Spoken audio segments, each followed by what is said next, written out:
Welcome back to the grim darkness of the 41st millennium. I'm Inquisitor Temperance Price, keeper of the Inquisition's Black Library, and this is my report on the Valentyne Heresy, an actual play podcast set in the Genesis adaptation of Warhammer 40,000's Dark Heresy RPG.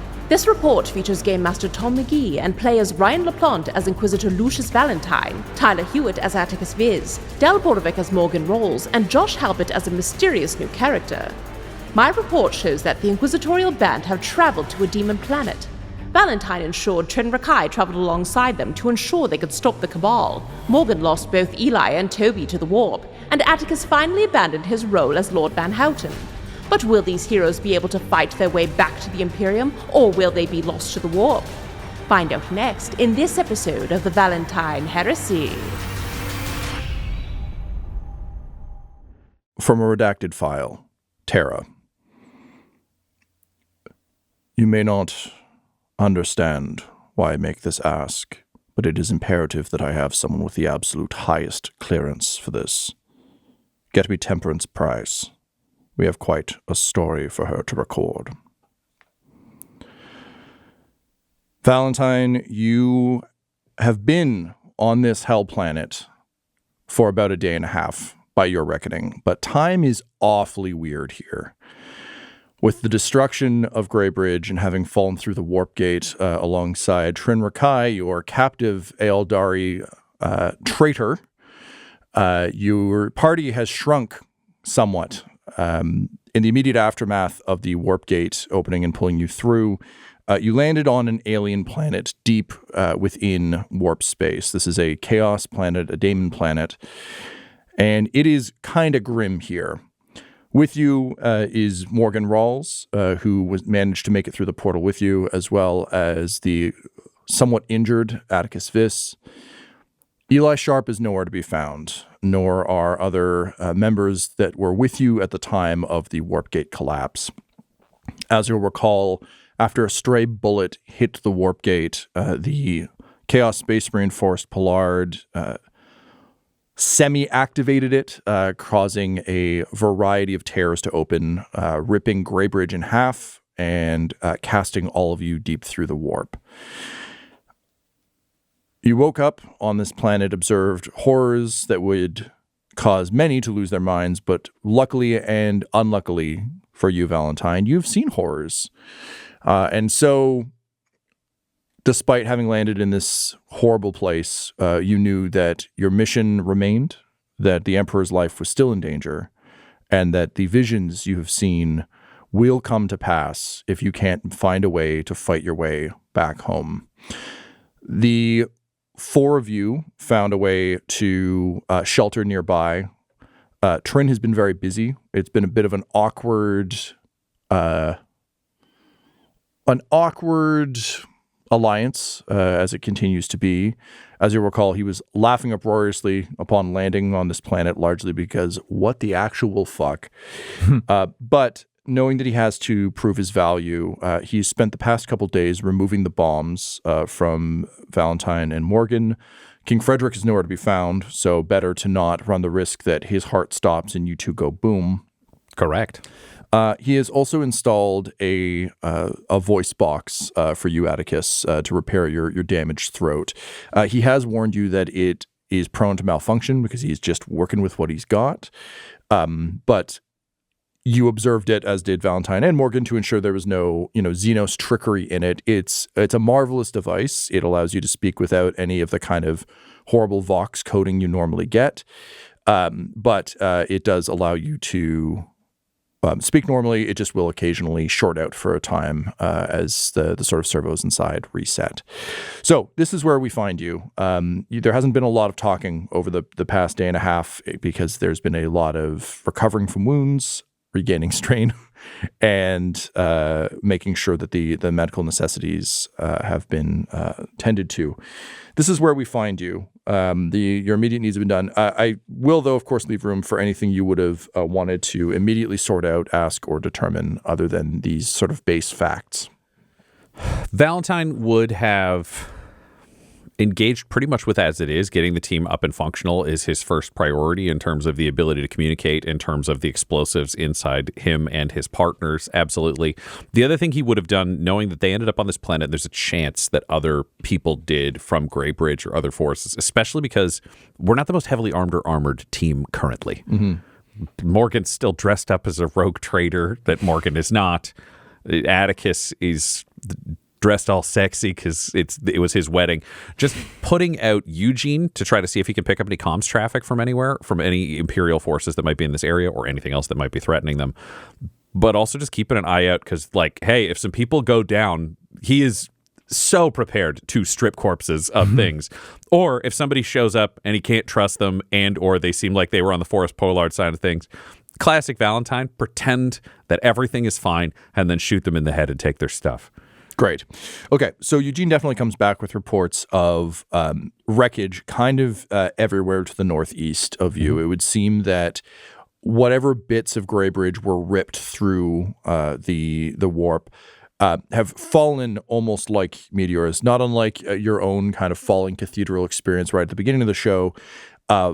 Large parts of the Cloud Palace came down on this side, but also just chunks of Greybridge itself, bits of the city, manor houses, people. Lots of people have sort of fallen from the sky. So you can think of it almost like a line of like airline wreckage, like if an airplane crashes and it just kind of leaves a long trail of damage. Similarly, as the planet was spinning apart, large chunks of it came through. I'd say in Eugene's quick search, obviously no signs of Eli on the scanner. And I think he can probably go far enough to determine, like, there are people over there, but much further kind of puts you in danger. Also, there's a lot of movement and action. It's not like everyone is managing to tend to their wounds. There are seemingly a number of aberrations. You already noticed a bunch of teeth and eyes in the side of a mountain. Things are generally bad in Chaos Planet. So just a quick scan, and then he'd just keep the comm frequencies open in case anything came in.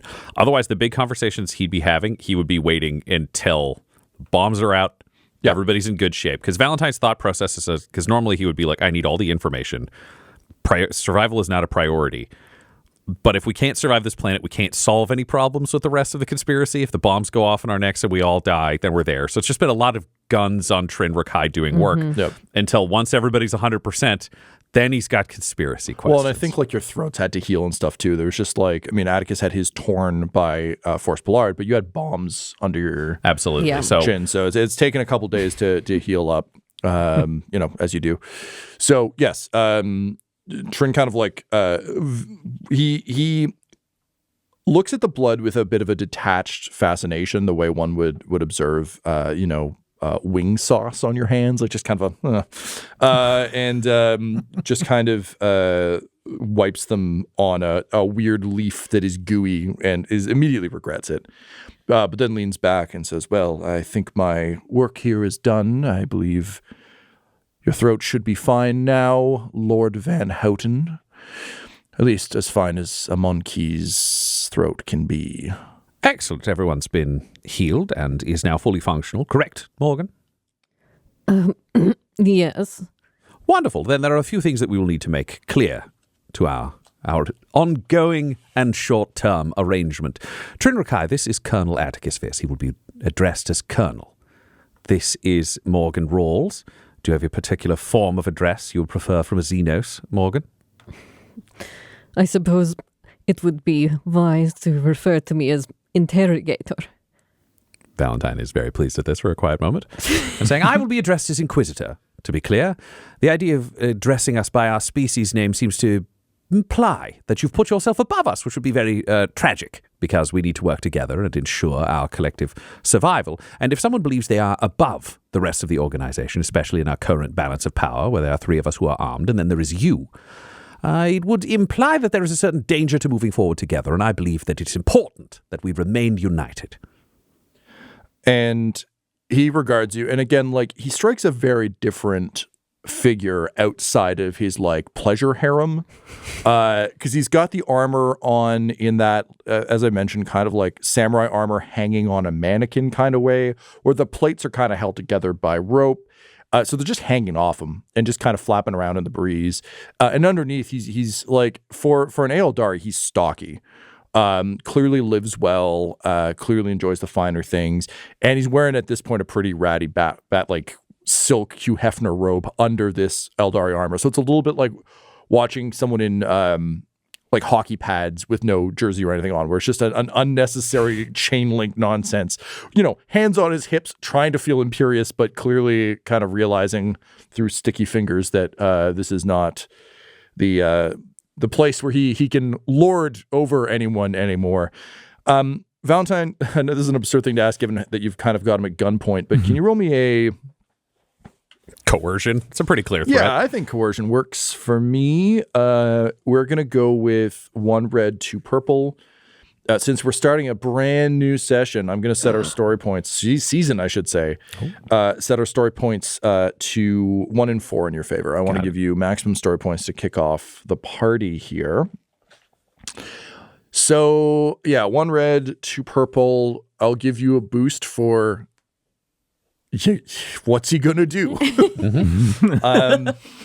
I'm also going to give you a boost for how capable he's already seen you to be. That weighs very heavily in your favor. It's one thing to get threatened by just some random asshole. It's another thing to get threatened by like, oh yeah, I just watched you guys fuck up a Chaos Space Marine and rip apart an impenetrable cloud palace that's stood for hundreds of years. Shit. I'll give you a setback for the sheer arrogance of the Eldari. And I think that's it. All right. I'm going to spend a story point. Okay. Because Valentyne, there's a certain steely resolve to him, though he remains pleasant. And that resolve is because he knows that this Eldari has said that he has a spirit stone on him, which means Valentyne saw this guy in a vision. So there's a certain amount of information he can give us, but that may or may not apply to this world. If this doesn't go well and he can't establish dominance in this relationship, he can't trust this Eldari and he doesn't know what information or powers he has, so he shoots him in the head and then he takes the spirit stone. Maybe that can talk to him. If it can't, he can crush it and his soul is eaten by the gods, or he can trade it to a demon for information. These are all possible things. He's from the Ordo Hereticus, so he has a certain understanding of heretical economies, and spirit stones are quite valuable. All right, let's see what happens. Oh, here's some fun stuff. Tom, you love these rolls. 5 successes, 1 despair. Ooh. 5 successes, though. Okay. As always, interesting. Okay. Yeah, I know what that is. Okay, so you see him smirk. He continues to kind of give you that very arch, I'm in control here thing. You don't have a lot of you've studied the Eldari, but I don't think you've hung out or I'm even not interrogated. So like I know of them. Yeah. It's all theoretical so knowledge. hard to read the expression, but there's enough. Even though you don't know exactly what you're looking at, you do recognize a slip of a mask, and you definitely see that even in the firmly held lip. There's just a bit of a twist. That doesn't indicate anything immediately other than based on the information. You can tell you're getting to him. The despair, though, is the voice you hear over your shoulder that you've been hearing on and off since you arrived on planet, that just does kind of a prolonged and you feel a hand on your shoulder and a female voice says very close to your ear, Lucius, I think you can afford to be a little bit kinder. Don't you think? Don't you think that in your search for the joy of the Imperium, you could add just a little bit of levity to it? He's going to do what you say, but it doesn't need to be so bleak, so grim, does it? What do you do? What do you do with this thing that's happening to you? Maintains his smile, and he gives a brief nod. And he shoots Trin Rakai in the face. Okay. So Trin Rakai's head explodes. Valentyne does not trust any voice that is not clearly the Emperor. So if that's what the bad guys want, you deny. Josh, you weren't playing Trin Rakai, were you? He was not. Okay. I'll see you guys. This has been a lot of fun. My soak value? Is that anything? that do anything? So Trin Rakai's body slumps and falls over, and you just hear a hiss of breath through teeth over your shoulder. It says, well, that wasn't very nice, but did that make you happy? Because if so, then there's probably some value in it. Valentyne is going to stoically ignore this voice. Right. His tempered will means none of the party are even aware he's heard a voice here. He's watched enough to figure out that nobody else that he can tell is hearing the same thing he's hearing.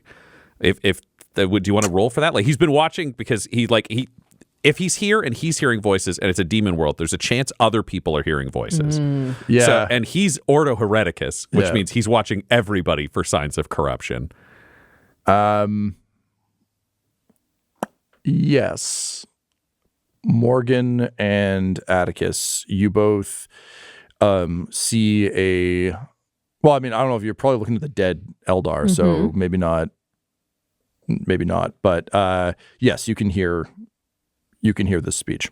Hear a voice. Yeah, speaking. it sounds disembodied then. Nope. It has a body. You look over and there's a woman leaning over Valentyne's shoulder. She's got her hair kind of braided in sort of a long light. There's little like flowers kind of woven into it. She's wearing a simple sort of shift robe that reaches the ground. Sort of a very pale mossy green, and otherwise just kind of hard to look at visually in terms of like you can't pull out features or anything. You can just see kind of it's almost like looking at a reflection that's too bright. Oh. Morgan would instantly pull out her sniper rifle and aim at this person over his shoulder. And who's that? Valentyne realizes for the first time this is visible to other people. So he's just going to spin in place and just say, kill it, and start shooting just over his shoulder at this fucking weird apparition. Morgan will do that too then. That's my second character. She just kind of opens her arms as the bullets tear through her and just shakes her head and says, Lucius, you have such disappointing friends. And then she disappears. You all saw that? Yeah. Did she come through with us? I don't know who that is. I don't know their overall impact. I don't know their purpose here. We will assume that they are malicious. I had heard a voice previously, assuming it to be part of the planet, and now there is a physical embodiment. We need to locate someone with psychic abilities. We require a psyker at the very least, or a ministorum priest. We will collect a spirit stone. We'll move forwards. We need to find allies that can help us with the demonic. Blessed weapons. At this point, we will rely on anything that allows us to engage in hand-to-hand combat. What do we have? Obviously, hand-to-hand combat is somewhat your specialty with the hand. Yes, sir. Morgan. All of my weapons were on the ship aside from this. And also, did Toby come? Missing Toby was alongside Eli, I believe. Toby was following the whole group because as soon as I got the headset that let me communicate with it, I just had Toby following us. You don't... Yeah, you're not getting any signal from Toby currently. Okay. Yeah. Yep. So that even more so is Morgan has been carrying the sniper rifle around like her baby because it is all she has now. All right. And Valentyne has his bolt pistol and his hidden last pistol. He's got his refractor field, which currently is off because there was not a point in having it on. Also, it makes him worse at stealth and he doesn't want to get spotted. He's going to go search Trin Rakai's body to see if this motherfucker has anything the least bit useful. Well, unfortunately, you caught him on orgy day, so no, he doesn't. He's got the soul stone. Yank. Yeah. But otherwise, again, you caught him in the equivalent of like heading into a hot tub. Like he's got, he's wearing, there is the armor you can take off him that does have some defensive qualities. Congratulations, Morgan. Yeah. This is unfortunately all we have to offer at this time. We'll try to find you something of human issue when we can. Yes, at least we got some use out of this Xenos. Yes, and perhaps we shall get more, he says, looking at the Spirit Stone. But they're surrounded by demons that are now appearing in the world, so that's going in a pocket. The only theory that I have been able to understand, as supported by Ibram Gaunt's reports from the Geryon campaign, is that the armor of contempt is our greatest hope. Maintain your hatred. Maintain your faith. Do not engage with the illusions. Do not play their games. As long as you can steel yourself against the corrupting powers of chaos, that is your greatest chance of getting out of this place without being fully corrupted. Maintain your faith. Bolster it, if you must, he says, looking at Morgan, who he knows does not have terribly much faith. Yeah, true. We need to strike out. We need allies at this time to move forwards. At this point, we have eliminated several members of this cabal, including the unfortunate Trin Rakai. However, it is our duty to survive long enough to eliminate the rest. Understood? Yes, sir. Yes, Inquisitor. This is an important thing for us to maintain from this point forwards. What are your mental states? Have you heard any voices? Have you seen anything? Valentyne simultaneously looking out for himself and comparing to try to figure out how much is planet, how much is his brain. That's a good question, Tom. Is Attikus experiencing any hallucinations or voices? I mean, Well, that's an interesting dilemma, isn't it? yeah. Attikus, can you roll me a difficulty 2 discipline, please? Morgan, if you could do this as well. Difficulty 2. Discipline is willpower. And that's 2 purple. 2 purple, please. Yeah. Okay. Just roll like this as assembled. Yeah, this is to see what your mental state is being faced with Hell Planet. So is there any boost or Morgan, I'm going to give you a setback because this is what you This is a fear. This is a fear. This be a fear of yours. I hate working against the party, but I will also suggest a setback because both Eli and Toby are out, so it's just Morgan solo for the first time ever. Yeah, alone again. Yep. Okay, so yeah, I'll take those 2. I will give you a boost though for not this is a weird one. Not wanting to disappoint Valentyne in that you're now out of allies except for him. So if Absolutely. he kicks out that it's you versus Hell Planet, and that's no good. Yeah. So boost for that. And that's where I think I'll... Was that 2 setback or 3 setback? Setback for Eli and Toby not being there, setback for your worst fears come to life. Okay.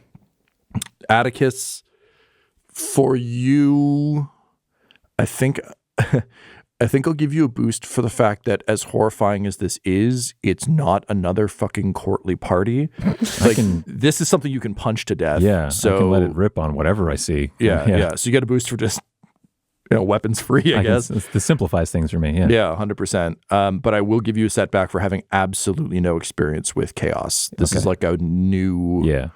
We've seen in the past that Attikus doesn't do well with things that don't compute with his worldview, and just like watching a canyon with teeth is not a... Yeah, this doesn't compute with like his understanding of like physics and, Correct. and like the natural order of to things. borrow the term used in all of these books, as well as any Cthulhu thing, non-Euclidean geometry. It just really fucks with your head. Okay. So, go ahead and roll your checks, please. Valentyne, I'm going to skip yours because, We know it's not going great. Yeah. I'm seeing shit. Yep. Morgan not doing great either. 1 failure for me. Okay. Attikus, just brain so smooth. Nothing gets in there. Bulletproof brain? 2 successes is Hell the yeah. total. Okay, great. So, no, Attikus, aside from the woman you just saw and the general horrors that you're observing, even just in the day and a half of admittedly, all of you being a little bit unconscious and like drifting in and out of consciousness, you fell from the sky. It wasn't a pleasant thing. You're all pretty burnt by the time you got there. But yeah, you saw the woman. You haven't seen anything else. Morgan, you are in kind of your worst nights. Yep. When you're just out of the corners of your eyes every so often, you see something that you've seen in your nightmares, but by the time you turn to look, it's gone. Yeah. And then you saw the woman. So that's what you have observed. The real question, though, is whether you tell Valentyne that or not. Yeah. Morgan, I think until they found wherever they're at that they've hunkered down at that's semi-safe, Morgan looked super paranoid and stricken. And even as Valentyne asks that, she's going back to the sniper rifle, popping out the shell and putting a new one in, but it's like click, click, click, click, click as it goes back in, and she pulls the slide back. I don't know what I am seeing in this place. It seems that everything is wrong and dark, and we need more weapons. Colonel? Aside from the general landscape, Strangest thing I've seen so far was a living Eldari, and that woman, I thought she was a survivor or something, but then she up and disappeared. Yes, from this point onwards, we cannot trust things that appear innocent. This is a world designed to corrupt and betray us. I have heard that woman's voice before, near the cabal, perhaps even within the palace, though the physical presence is strange. I do not understand the exact context of her involvement. I hesitate to even use the word her. There are early writings from inquisitors who were pursuing Fabius Bile, who we've dealt with previously, who suggested that Bile and other experts have just considered demons to be something given form by the determination and belief of those who exist. It has not been proven, but it is an interesting theory, which means at this point that xenoform from the warp is not one that I can trust. We'll continue forwards. Morgan, I understand you've lost friends. Eli Sharp was a strong man and a We decent might companion. still find him. Where it says denying reality. Sliding bullets shakily into the gun. Morgan, we are on a demon planet. We've had bombs removed from us by an Eldari expert. We do not know if the king is alive. We do not know if Eli is here or has simply been torn apart by the warp. We must move forward in the assumption that he is lost. If we find him, good. If we do not, we must be prepared. All right. This world and Great Bridge and all of this will not take another thing from us. Agreed. Agreed. Take center. Attikus will let you take the lead. Yes, sir. I'll follow up in the rear to make sure that we're seeing whatever's been seen. I'll keep Eugene active in case there are any comms that we hear. Somewhere in the north appears to be the place where most Greybridge citizens have landed. I only announced my true identity within the palace over the comms, but at the same time the rosette is here. The refractor field is here, and I am dressed somewhat differently than before, as are you, my lord. We can trade whatever different favors, grudges, trust, respect we can, perhaps tying together whatever Imperial forces remain. We need to find priests or psychers. I'd prefer both. Very good, sir. We go north, then? Yes. Very well. Which way's north? It's that way. Thank you, sir. And with that, the three of you begin to make your way north. The planet is gross. This is a, in Dali's like Melty Clock painting, just the desert around Melty Clock. That's kind of what you're looking at. The sky is deeply unpleasant, but you're in kind of a blasted desert, not so much sandy, but almost rocky. There doesn't seem to be any sort of native flora and fauna other than the weird shit you start to find. So similar to the sticky leaf that Trin Rakai wiped his hands on, every so often you'll see a plant, but as you approach, it pulls itself into the ground with kind of a squelch. You see a number of rocks that are, just both look too human crafted to be natural, but also don't seem to have any sign of tooling on them. It's just all those things that just cause your brain to skip, all those little things that just kind of make you go, and just constantly make kind of the small hairs on the back of your neck stand up. We're walking through like an uncanny valley. Yeah, there it is. Yes, quite.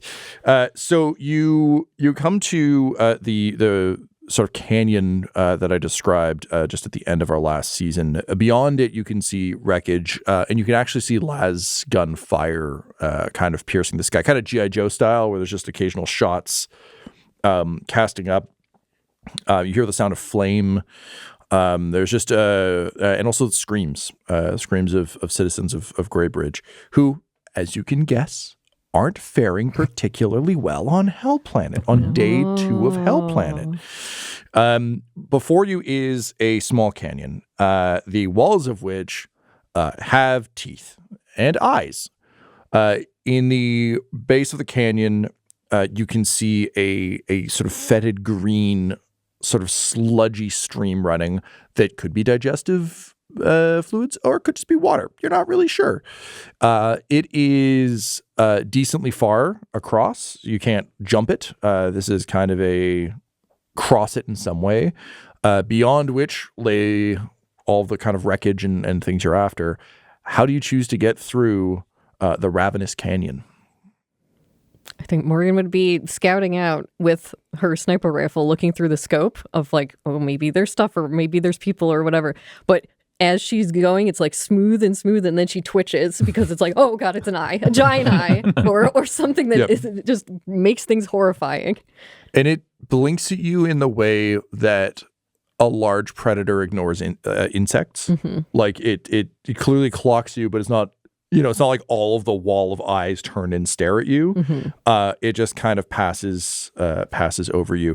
You said you're looking down the scope. Can you please roll me perception? Sure. I'm going to say this is difficulty 4 because that's about the range band we're playing with.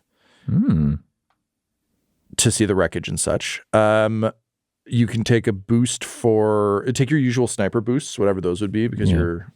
Does the scope lower difficulty for range stuff? I can't remember. No, it just has a super long range band. Oh, okay. But it is accurate, so I get a boost for accuracy, and if I'm aiming, if you want to count that, that would be 3 boosts, so altogether. Great. I'll give you a setback for what you just described. Yeah. Don't like it. And yeah, everyone else kind of netted out on there weren't advantage and Right. nothing else. Yeah. I would say if you were scoping it, Valentyne would be looking at it through a different lens because normally he would auspex to try to perceive something. But auspex readings will not make sense if this is warp influenced in any way. So he's looking purposefully being like, let somebody look at this technically through that.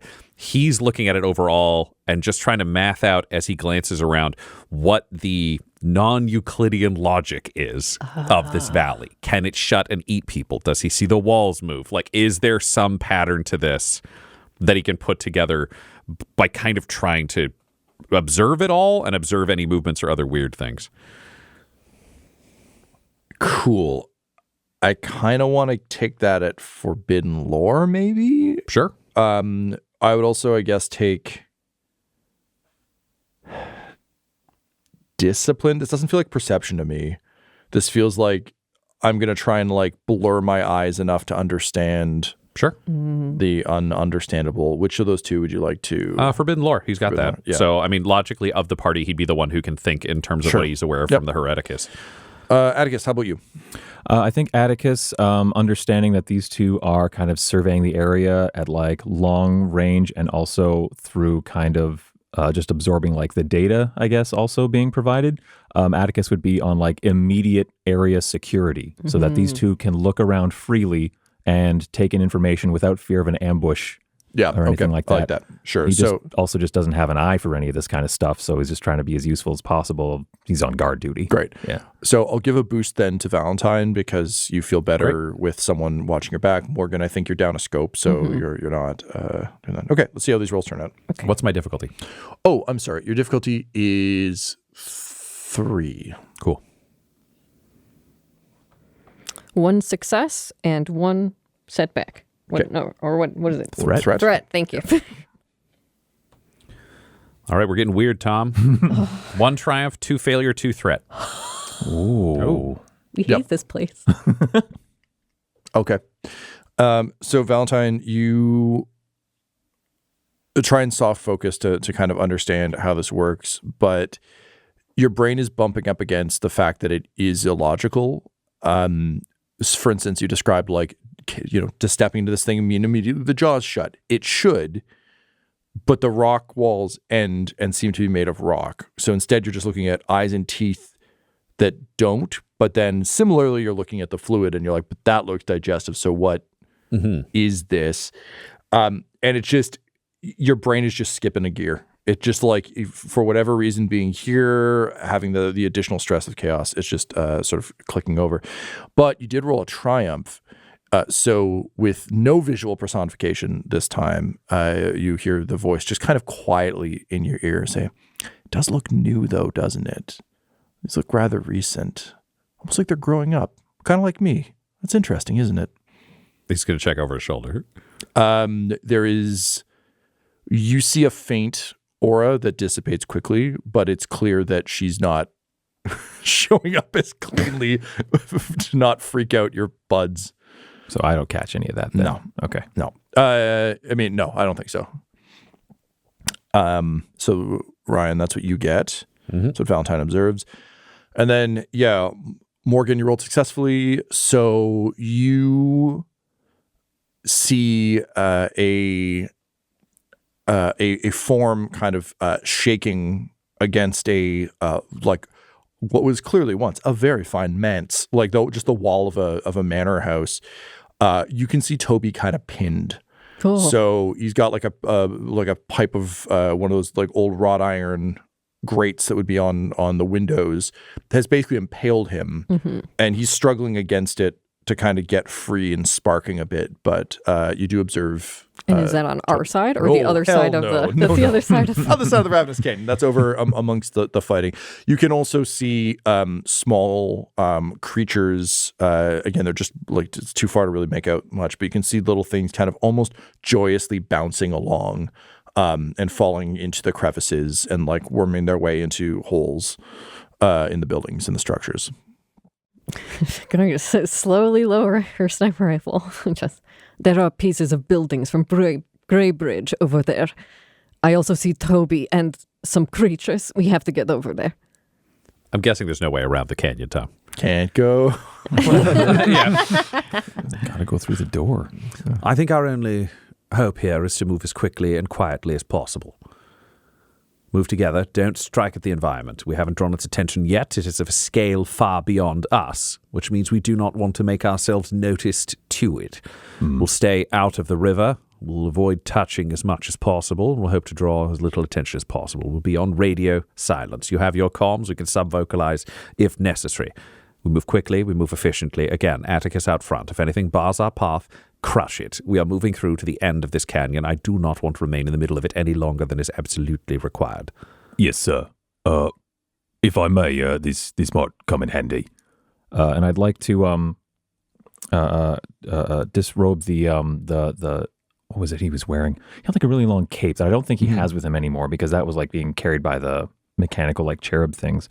But I think part of his like wedding uniform was like a sash as well and stuff like that. I just wanted to like basically rip that to have like a longer thing of fabric that we can all have like a tether to like hang on to, kind of like rock climbing safety stuff and stuff like that. Yep. Just for us to all stay together as we move through this thing. And if one of us falls, they can be dragged to safety. Nobody's falling down a sudden hole that opens. Yeah. Is it Everyone, lash on. Yep. Okay. Valentyne will happily do so. That in mind, then I was going to make you all roll individually, but it kind of seems like Attikus, you've got this. So let's roll athletics, please. If you want to, we could add a boost and a setback for each of us on the lash behind him.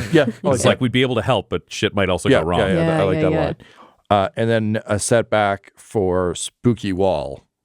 You are spooky wall climbing. I'll give you a boost for the arm as well. I think it's just like, thank you. Obviously, it makes life a bit easier. I need a difficulty. You do. This is. I would love to roll as is. This is phenomenal. But I am going to. I'm going to say difficulty 3. Okay. It's the walls again are almost look like they've been sheared by tools, but they aren't. So there's not a lot of handholds, but also you have a giant robot arm. So you could make handholds. Yeah. And there's teeth. You just grab the teeth. What could go wrong? Okay. That's what we've got. And story points are sitting at 2 and 3. Okay. Well, let's see what could go wrong and roll. This was heavily stacked in my favor, and it comes out with only 4 advantages. 4 advantages. Okay. Go to the church. So you begin to climb down into the canyon, and it's difficult going, but again, you're kind of crunching in. But there are 2 people hanging off you. All of you are kind of trying to make your way down. And slowly but surely, Morgan, you being currently the most paranoid, you keep seeing things out of just kind of the corner of your eye, and you turn and you notice that all of the eyes are watching the 3 of you descend. And as you reach the ground, and kind of enter the bottom of the canyon to make your way across kind of the stream in the middle, you can see kind of there's some crumbling of stone, and where the wall meets the earth is beginning to get soggy. and starting to kind of almost not quite bubble, but just getting a little bit soupy. And the ground beneath you is starting to get a bit spongy. And Valentyne, the voice, now a little less cheerful, take my time, a little more urgent, says, "Oh, it's growing quickly. You should move now." Faster, faster. We need to be moving faster, he yells, just hurrying the group along from the back. Right, so you make it to the other wall. You can now definitely feel these things are starting to shift and become a little more mouthy. Let's roll to see if you can get up this side. You do have that advantage carrying over. Yeah, I'll take those as boosts then. So you can take those as boost. Same roll again? Or how does the floor change it? So now that it's a spongy wall, it's going to be a difficulty of 4. I'm also going to spend a story point to up the difficulty of that. So 1 red, 3 purple. Okay. 2 boosts, 2 setbacks because I'm tethered to my allies here. Yep, but I'm going to take away your fist benefit because it's not as of like making you handholds? can't just like punch Oh, a right, handhold so no anymore. boost If for you that. punch in, Really? it's just it's I'll, like the inside of your cheek. Oh, lovely. Yeah. I'm going to do a story point as well. Okay. This has become a point for Attikus of like, oh, the Inquisitor and Interrogator are like depending on him now. It's like he does not do what they do. He cannot do what they do. This is what he does, and he better damn well do a good job. Yep. So it's very much just Fezzik climbing up the cliffs of insanity with his buddy strapped to him kind of thing. Hell yeah. Of just like, this, like, you have to leave it to me. I have to be able to do this. Love it. Okay, I'm ready to roll. Go for it. That's better. 3 successes and 4 more advantage. Okay, great. So even though it's getting gross on this side, your determination sort of pulls through. So as you say, just like strong arming it. Also, I think Valentyne and Morgan knowing that shit's going wrong, there's a bit more of the scrambling to help. Yeah. You risk a fall for speed at this point. It's Yes. very... Yes. I fully think it's like a thing of like, focus on staying tethered. Because he's just like, you are like, you're trying to climb and you're just feeling like, oh, I'm just being pulled up kind of like. Great. So very Jurassic Park electric fence, like, oh no, we gotta go. Yeah. You get up on top as you can feel the walls kind of shake and crumble and lurch a bit. They don't slam shut like a trap, but there's like a bend and you hear cracking of stone and other things as the earth itself attempts to go full mouth and somewhat fails. But the 3 of you have made it successfully across. You are some distance from the wreckage of Grey Ridge, but at this distance now, you can see there are wheeled vehicles kind of rolling off in the distance. A bit of a Mad Max vibe to these things. So honestly, you'd expect orcs on these sorts of vehicles. They're ramshackle, slapped together.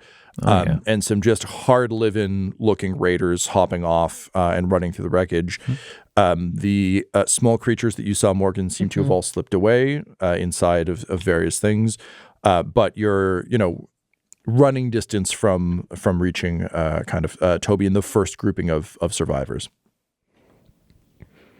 Yeah, I think Morgan will just unhook herself and then start running towards that. I think, we all do. Yeah. There's no point standing in the open if this is a combat zone and shit's going down. Great. So all 3 of you kind of sprint ahead. And again, ahead of you, you can see chaos. Valentyne, having survived your landing on Galen's Glory way the fuck back in the day, you're familiar with what scavengers, vultures, basically descending on something to pick it dry look like. It's exactly what those hive people did, and it's exactly what you're seeing here. These people have found a way to survive on a chaos planet, so they're clearly not good, but they're moving in. Nevertheless, you have to get to Toby at the very least to get a bit more aerial reconnaissance. So rushing up, who goes for Toby? Morgan, I think. Morgan would absolutely go for Toby, but if she notices right away that it's heavy and heavy bits, correct, she's like there, down to a slide, and then turning back. Colonel, help, please. Step aside, and he's just coming in to just punch stuff off of Toby. Great. So you step in, And you throw a couple punches to break off some of the debris. And as you do, Attikus, you throw a punch, and your hand comes back green. And you look down, and there's a small kind of round thing staring back at you, with sort of pustules all over it, and a wide, smiling mouth full of teeth, little pointed ears. Sickly green eyes with kind of mucus running from them. And looking down from that through the hole, you see a bunch of these things beginning to swarm. And just as you kind of like pull your fist back, as this tide begins to rush out, all of a sudden there's a jet of flame. And these things start screaming and bursting and skittering off, toasted. And as you turn, you see a figure looking about as surprised as you are at their hands as flame erupts from them. And Josh, what does your character say? I'm so sorry. I'm new at this. This episode of the Valentyne Heresy features the voices of players Ryan LaPlante, Tyler Hewitt, Josh Halbot, and Del Borovic, alongside Game Master Tom McGee. This episode was edited and mixed by Laura Hamstra, and the Valentyne Heresy's artwork was created by Del Borovic at delborovic.com. That's DELBOROVIC.com. Our theme song is The Hordes by Megan McDuffie, and our ad breaks use the tracks No Control and Chiefs by Jazzar, JAHZZAR. All of their music is available at freemusicarchive.org. For all things Dum-Dums and Dice, including merchandise and how to join our Patreon, you can visit dumdumdice.com or find us on social media at dumdumdice. That's DUMBDICE. Ave Imperator, and death to all the heretics. Dum-Dums and Dice has to give a special thank you to the supreme beings of our Patreon at this time: Christopher Little, George Dolby, Richard Cranium, Gavin and Abby McDonald, Logan, Fire Unfriendly, Grandma Likes D&D, Alan, Stabby Stranger, Glitch Trick, Flynn1138, Alarain Okapi, Schrodinger's Pepper, Madre de Gatos, Lady Maiden, Garbo Ape, Locke, Sam Schaefer, Waffle Marine, Dagger Rain, Rob L, Dia De Los Hoodless, Squishy Werewolf, Remy Funky Head, Accent Therapeutic Services in Florence, Kentucky, Lael, Shulzari, The Long Family, Jordan Oliver, Richard Wright, Brittany Fenwick, Alex Parr, Old Man Mojo, Dragonfly, The Body Barrelers, Megan Werner, A Man Out of Time, Curtis at FingerTechRobotics.com, Panda24NN, Shendra D, Your Homeboy Bones, The Gator Family, Ellis Hatch, Odigenous, Dan the Welshman, Afflicto Gaming, Aiden, Beef Not Cheese, and Jill and Noel LaPlante. If you want your name to be added to this list, you can join our Patreon too at patreon.com/dumdumdice. Thanks to them, and a little bit of thanks to you.